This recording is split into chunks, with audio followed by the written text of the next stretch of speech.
Assalamualaikum warahmatullahi wabarakatuh. Selamat pagi, siang, sore, malam buat teman-teman yang lagi dengerin ini. Perkenalin, nama gue Weda Olivera Rahmana atau biasa dipanggil War. Alhamdulillah gue dikasih kepercayaan sama Allah buat perjuangin sebuah brand sepatu bernama War 15 dari awal berdiri 27 Agustus 2018 sampai sekarang. Di video ini larinya podcast kali ya. Mungkin gue jatuhnya curhat sih buat yang awal pertama kali. Ini nih dari War 15 pertama kebentuk sampai detik ini. Mungkin bakal sedikit ngebosenin, tapi semoga bermanfaat. Oh ya, sebelumnya mohon maaf kalau kualitasnya kurang bagus karena gue ngerekam di kamar sambil saudara sama keluarga gue lagi ngobrol-ngobrol di depan, jadi maklumin ya. Sebenarnya banyak sih yang mau gue bahas, tapi kita bagi aja kali ya. Kita mulai dengan pembahasan awal buat brand dengan modal 100.000. Apa mungkin? Mungkin. Dan alhamdulillah War 15 bertahan sampai sekarang berkat uang 100.000 itu. Kita flashback agak jauh kali ya. Jadi dari gue kecil sampai gue SMP gue hidup di keluarga yang bisa dibilang cukup lah. Tapi pada saat gue kelas 3 SMP, bokap kena diabetes komplikasi jantung sama paru yang buat keuangan keluarga itu benar-benar hancur banget. Gue dikasih dua pilihan. Mau tetap lanjut sekolah, gue harus berangkat ke Bukit Tinggi, kerja di sana bantu om gue untuk biaya sekolah, atau gue tetap di Jakarta. Tapi keluarga gue nggak sanggup untuk biayain gue sekolah. Akhirnya gue milih pilihan pertama untuk berangkat ke Bukit Tinggi. Ya, kegiatan gue di sana jam setengah 6 bangun, jam 7 udah nyampe sekolah, jam 3 sore pulang, jam setengah 5 sampai rumah, mandi, jam 6 berangkat ke restoran om gue jualan pecel lele. Kalau di Bukit Tinggi yang main ke bypass ada pecel lele pokoknya melu, itu om gue. Jam 6 gue bantu om gue kerja sampai jam 12 malam. Pulang tidur, setengah 6 bangun lagi, dan gitu terus terulang sampai gue lulus 3 tahun. Dan alhamdulillah di kelas 2 SMA gue sempet bangun sebuah brand baju namanya Possessed. Kesurupan tau lah. Gue terobsesi sama Drop Dead waktu itu. Dan alhamdulillahnya cuman rilis satu artikel lah. Karena gue ditipu sama pengrajin, vendornya jatuhnya. Ditipu, dan itu bikin gue takut buat usaha lagi. Oke, lulus SMA, gue balik ke Jakarta, gue mulai kerja di restoran, jaga toko baju di Blok M. Dulu gue jaga toko baju di Blok M, masuk ke restoran, nganggur, nguli, kerja lagi. Alhamdulillah dapat kerja di kantoran, tamatan SMA dapat di kantoran coy, sambil ngegojek 2013 sampai 2016. Gue mulai dagang lagi tuh pas kerja di kantor itu. Gue ketemu seorang temen yang nawarin gue, lu mau nggak bantu gue jualan sepatu nih, sepatu premium, Vans, Nike, Adidas dan lain-lain. Tertarik dong pastinya karena itu buat tambahan gue juga. Kebetulan gue tulang punggung keluarga. Waktu itu cuman gue yang kerja, adik gue masih belum. Mau gimana caranya kan harus dapat tambahan ya. Mulai deh tuh gue jualan sepatu. Ternyata gue dimakan nih sama temen gue sendiri. Dia jual sepatu dengan kualitas bawah, tapi dengan harga yang tinggi ke gue. Karena waktu itu gue masih belum ngerti banget gimana caranya, gimana kualitasnya, gimana bagusnya. Masih belum paham, masih nol. Pengetahuan gue tentang itu masih nol. Gue pernah dilempar sepatu langsung di muka gue sama orang yang beli pas COD. Dikata-katain, dibilang penipu lah, dibilang inilah, karena teman gue nih makan gue gitu. Mulai tuh kecewa, mulai frustasi, mulai wah sialan gue dagang gini banget ya. Tapi lama-lama dapat ilmu juga, ngambil di mana, belinya gimana, kualitasnya gimana. Ya lu pasti anak Jakarta tahu tuh namanya Taman Puring. Nah di sana dia ngambil. Ternyata barangnya dikasih ke gue dengan harga mahal itu modalnya murah. Suwe. Mulai dari tuh gue belajar buat usaha sendiri, dagang sendiri, nggak ngandelin dia. Gue mulai cari-cari sendiri dan gue ketemu dia di sana, dan dia malu pas ketemu gue. Jalan 3 tahun gue dagang sepatu. Gue nonton lah sebuah video YouTube. Teman-teman mungkin tahu ya Bang Norif. Gue nonton video Norif yang inspirasi gue buat gue mulai bikin brand sendiri. Gue nonton waktu dia nge-review 3 sepatu, World Division, Poison Street, sama Sleepy Footwear dengan model old school. Ya, model pertama War 15 itu old school yang ganti strip. Nah dari sana gue mulai tuh ngedeket-deketin orang Taman Puring. Speaknya kalau mau jadi reseller gede gimana, kalau mau ngambil langsung ke gudang gimana. Ya tujuan utama gue sih pengen tahu vendornya di mana. Dapat dah di daerah Cikupa. Gue nggak bisa kasih tahu rincinya, lu harus cari sendiri karena nikmatnya lebih. Bener nikmat banget kalau lu nyari sendiri. Oke, mulai tuh gue dapat vendor.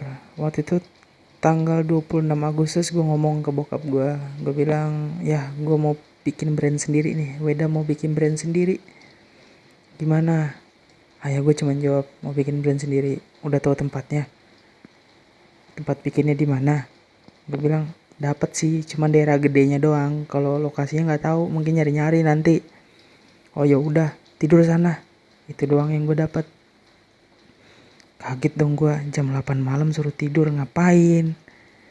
Udah tidur sana. Ya udah gue nurut, akhirnya gue tidur dong. Tapi tetap aja susah tidur. Ujungnya tidur jam 12 lewat juga kan. Ternyata subuhnya gue dibangunin. Bokap gue nanya, gimana? Jadi mau bikin brand gak? Kaget dong gue. Ah serius ya? Serius, ayo kita jalan sekarang. Kamu tahu kan lokasinya? Iya di Cikupa. Kan lumayan ya 3 jam dari sini. Udah gak apa-apa, mandi sana. Mandi, gue suruh sholat, suruh sarapan. Dan lo tahu duit di kantong cuma berapa? 100.000. Benar-benar 100.000. Belum bensin, belum buat makan siang nanti, belum pulang. Kebayang gak lo? Oke lah, nekat jalan tuh. Pagi buta jalan. Sampai sana sekitar 8:30. Nyari-nyari dan nanya ke toko-toko pinggir jalan, dikerjain, dibohongin, bilang nggak ada. Oh nggak ada di sini bang, nggak ada di sini. Oh jauh di Pasar Kemis. Inilah itulah jawabannya. Cuman gue nemu satu toko yang gue bilang, wah ini kayaknya bagus nih barang-barangnya. Tapi yang dagang nggak ada orangnya. Ya udah tuh nekat berangkat lagi ke Pasar Kemis. Wah muter-muter ngudang-ngudang ke Pasar Kemis. Ternyata pabrik gede, nggak mungkin dong bikin di sana. Duit cuma kantong 100.000, belum buat makan, belum bensin, gimana mau bikin kan? Udahlah, kecewa tuh, sedih lagi kan.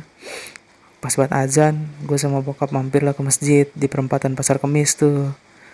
Di situ perut lapar, aduh, isi bensin ntar gimana kalau makan? Belum produksi. Ya udahlah, minum air masjid tuh sampai kenyang. Bener-bener gue minum keran tuh sampai kenyang rasanya. Sholat zuhur nangis gue habis sholat. Cerita sama bokap, jawaban bokap, kamu mau nyerah? Belum, masih mau, penasaran. Ya udah, selesai nangis kamu dulu baru kita jalan. Namanya usaha kayak gini. Oh ya udah, tenang, berangkat lagi, muter lagi ke Cikupa, gitu lagi sampai abis maghrib. Toko yang gue penasaran buka, mampir ke sana. Dan ternyata alhamdulillahnya rezeki gue di sana. Mulai ngobrol tuh sama yang punya, dia ngakui katanya sih punya vendor sendiri. Yang belakangan akhirnya gue tahu dia nyaloin dan dia ngejual desain gue ke orang lain. Nah pokoknya tapi rezeki awal gue di dia waktu itu. Nah, berkat dia juga tuh artikel pertama War 15 ada. Kalau lihat di gambar sebelah kiri tuh sepatu yang model old school yang stripnya W. Nah itu W1 artikel pertama War 15. Alhamdulillah tuh tenang kan, pulang dengan perut kelaparan, duit di kantong pas buat bensin doang. Nyampe Ciledug baru makan kan. Ya Allah, pengalaman banget. Dan semenjak itu War 15 mulai survive di persepatuan lokal lah bahasanya ya. Mulai tahu dari yang polos sampai tahu liciknya dunia perbrenan. mulai tahu namanya kolaps, mulai tahu rasanya ditipu vendor yang nominalnya nggak main-main, mulai ngerasain pre-order yang nggak ada masuk sama sekali. Ya, War 15 masih pakai sistem pre-order ya dari dulu sampai sekarang. Mulai belajar berinovasi, lebih memahami yang lu jual apa, lebih berteman sama orang-orang yang lebih paham sama apa yang lu lakuin, dapat lingkungan baru, dapat nuansa baru, dapat ilmu baru, dapat banyak hal sih. Ya alhamdulillah, ya berkah banget sih bangun ini sampai detik ini, dan gue nggak bakal nyerah di sini. Walaupun sesulit dan seberat apapun cobaan yang sebenarnya benar-benar sakit banget sih rasanya. Tapi ini kemauan gue, ini jalan gue, dan gue harus perjuangin. Sekian dulu ceritanya ya. Oke, mungkin narik kesimpulan dari tadi kali ya dikit ya. Buat kesimpulannya, semua sih tergantung diri lu ya. Apapun yang lu lakuin, apa yang lu perjuangin, lu jangan nyerah. Lu jangan pernah kalah sama keadaan lu. Sesulit apapun cobaan yang lu dapet nantinya, kalau lu nyerah, semua bakal hancur. Lu nggak boleh nyerah di sana. Lu harus berjuang terus. Nggak ada kata nyerah buat mimpi lu. Lu harus buktiin sama diri lu sendiri lu mampu. Baru lu bisa ngebuktiin ke orang lain. Lu nggak boleh kalah sama keadaan. Seberat apapun cobaan lu, kalau lu yakin lu pasti bisa maju. Walaupun itu sulit banget, walaupun itu prosesnya panjang. Jangan berharap sama sesuatu yang instan, karena instan tuh gak bakal bertahan lama. Nikmatin setiap proses yang lu lakuin, nikmatin setiap waktu yang lu habisin buat lu perjuangin apa yang lu mau. Karena makin besar waktu yang lu habisin untuk itu, makin banyak perjuangan yang lu lakuin untuk wujudin mimpi lu. Makin banyak ilmu yang lu dapat, makin banyak temen dan lingkungan baru yang lu dapat, yang bisa bikin lu maju. Lu boleh nonton video motivasi, dengerin tentang Jack Ma, Bill Gates, dan lain-lain. Lu boleh banget tuh dengerin mereka. Tapi kalau cuma lu dengerin gak lu lakuin, ya buat apa? Karena setiap orang punya langkahnya masing-masing. Lu bakal tahu apa yang lu mau saat lu mengenali diri lu sendiri. Jadi kenalin diri lu.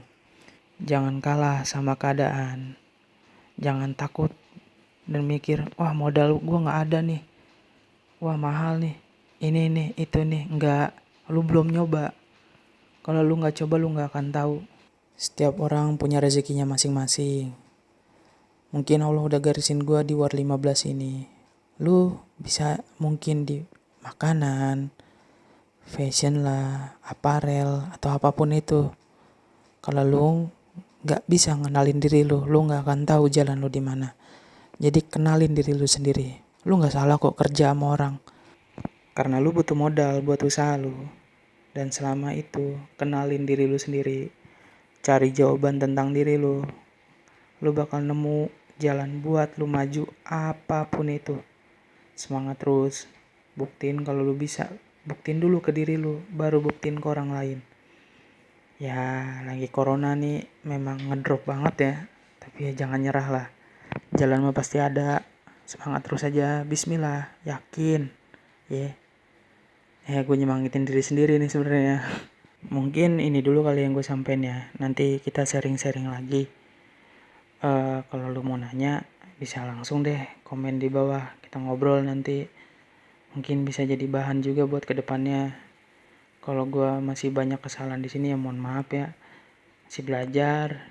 Siapa tahu bacotan curahan hati gue nih ada hal positif yang bisa diambil, yang negatifnya dibuang aja ya. Sekian dulu dari gue. Assalamualaikum warahmatullahi wabarakatuh.